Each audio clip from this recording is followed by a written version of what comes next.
Please put your hands together for Barbara, everyone. Yeah, Barbara.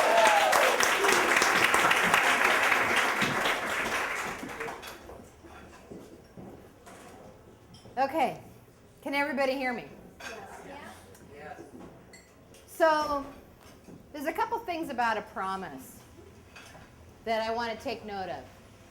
One is that a promise is usually has to do with an absolute. Always. Never. I'm always going to love you. I'm always going to be there for you. I'm never going to tell your secret. I'm always going to be the next step you take. And there's another part of it, which is that there's a guarantee. This product is going to make you smile. This is going to last forever. I am always going to be there. There's an absolute and there's a guarantee. And where we really get into trouble is when we try to marry those things together and we try to take on all those things that we don't have any control of.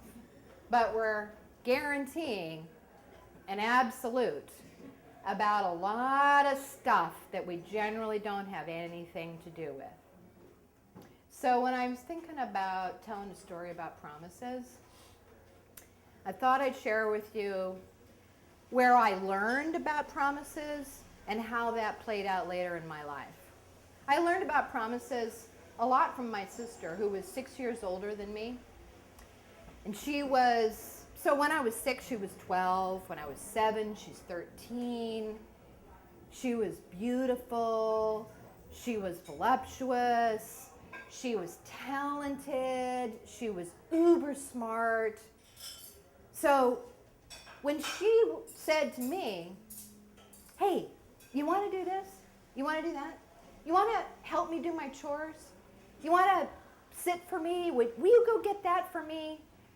You want to sit with me while I'm doing my ironing? Do you want to help me to do my hair to get ready to go out on a date? I always said, yeah, because she said, I promise it'll be fun. And because she was something to idolize, I definitely wanted her to think that I was fun and that I was having fun. So that's where I learned about the power of a promise. The power of, I'm going to promise you, you're going to have a really good time. Wow. You can get a lot over on people with a promise.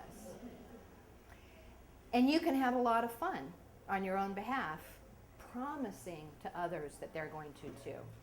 Okay, so flash forward, I'm 22 years old. I've moved to the East Coast from the West Coast. I've been there for a couple of years. I'm after college. I'm now ready to go to graduate school. I call my best friend from high school who's living in San Francisco and I say, hey, why don't you quit your job and come back east and drive across country with me because I got to get back to the West Coast to go to graduate school. And she says, I don't know. And I say, I promise it'll be fun. So what does she say? Definitely. Definitely, I'm coming. So she does. She quits her job and she comes back east. And here's where the beginning of a 4,000-mile trip in a Volkswagen Beetle, 1970 convertible, two 22-year-olds, a blonde and a brunette, and a dog, begin a journey. Sounds like fun, doesn't it? Well, let me tell you about my friend Lois's experience. You know, a couple of parts along the way. I'm not going to tell you about the really fun parts. I'm going to tell you about the parts where I kept promising and she kept buying in. So there was, for example, the day we were in Maine, and this is a couple of girls with not much cash on a 4,000-mile, 2.5-month trip. So we're camping a lot. We're in Maine. We're climbing up, actually we're in New York. We're climbing up onto a mountain in the Adirondacks. And I say, no, really, this is going to be fun. We're going to get all the way to the top. It's going to be really cool. It's going to be really fun.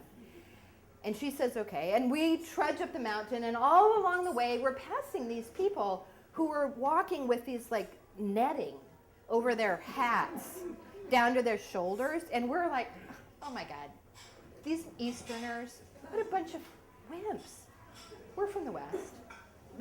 What's with the bug netting, over their faces? It's ridiculous. So we keep on going, and we get to the top of the mountain, and we're looking out over the Adirondacks. And I look over at my friend Lois, and I see on her back, it's just black. It's black, and then it's moving. And I walk up to her, and I realize, oh my God, it's about 1 billion no-see-ums, black flies. And all of a sudden, she's jumping and dancing, going, oh my God, I'm getting bit, I'm getting bit. And those black flies chased us all the way down the 3,000 feet that we had climbed up down to the bottom. We get to the bottom.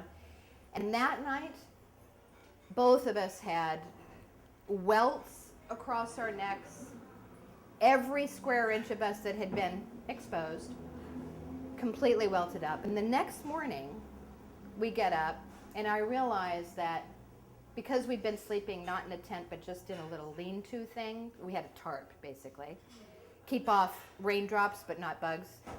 We get up the next morning, and I realize that my friend Lois, who's very prone to mosquito bites, has welts now all over her face.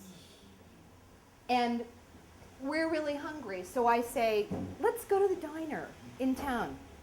And she says, great idea. And she starts to feel her face, and she's kind of trying to tidy herself up, and she says, do I have bug bites on my face? And I said, no, it's no problem. It's not a problem. And she goes, no, really, I'm starting to feel my eyes swelling shut. And I said, really, it's no problem. We're hungry. We're going into town.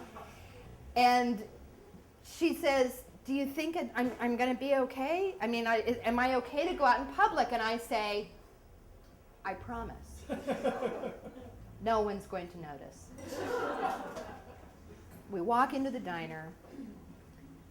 We head for the booth in the back. And it's really bright sunshine now, coming in the windows. And I think we're doing great, but people are starting to take note. As Lois's face is starting to actually turn black and blue. We sit down, and I'm saying, she's going, I don't know. And I said, no, really, it's not a problem. No one will notice. I promise. We sit down, the waitress comes over. She's maybe 12. And we're very sophisticated, 22 years old. And she hands with the menu a card for a battered women's.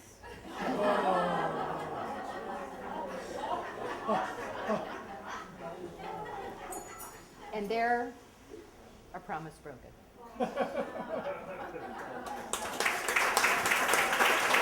Yes,